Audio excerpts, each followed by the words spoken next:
an assault on the Affordable Care Act, Obamacare, and a crusade against government regulation into a single noble quest to make America great again. Similarly, segregationists' alternative media narrative brought the South's resistance to integration under the umbrella of broad conservative issues, preserving states' rights, protecting the Constitution, and maintaining national security during the Cold War. In the same way that Trump labels anti-fascist protesters lawless thugs, segregationists labeled civil rights protesters as callous lawbreakers. White Southern segregationist lawmen such as Lori Pritchett and white counter-protesters portrayed themselves as keepers of the peace.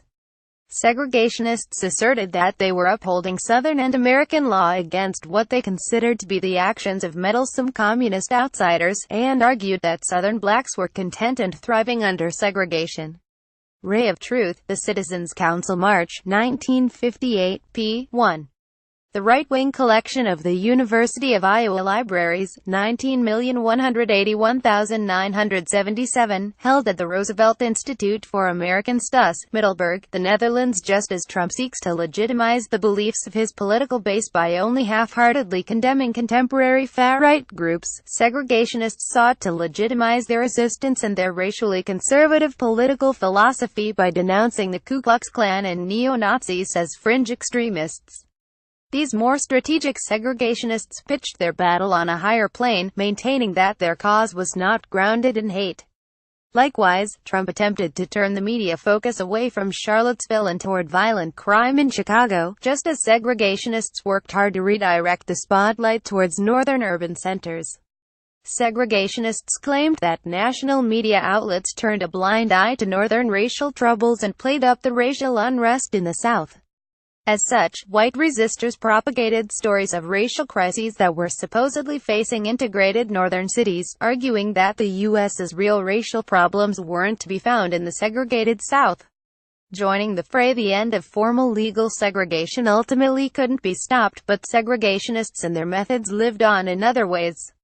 In the late 1960s, Republican Party tacticians adopted some of the more refined media strategies pioneered by segregationists such as George Wallace. White Southern segregationists were enthusiastically absorbed into the party in order to mobilize a new national conservative movement. Simultaneously, some segregationists secured a sturdy foothold within U.S. main media.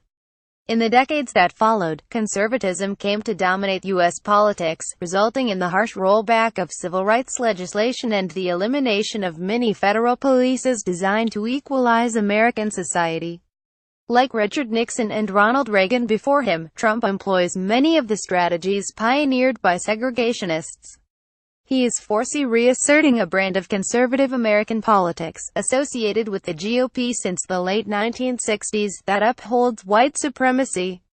This is the historical context in which Trump's politics and strategy must be taken.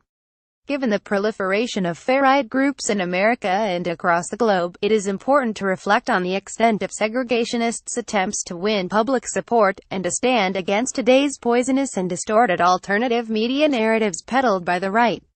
Above all, it must be remembered that those campaigning for civil rights during the 1950s and 1960s took on segregationists not only in the streets, but in a protracted public relations battle, and won.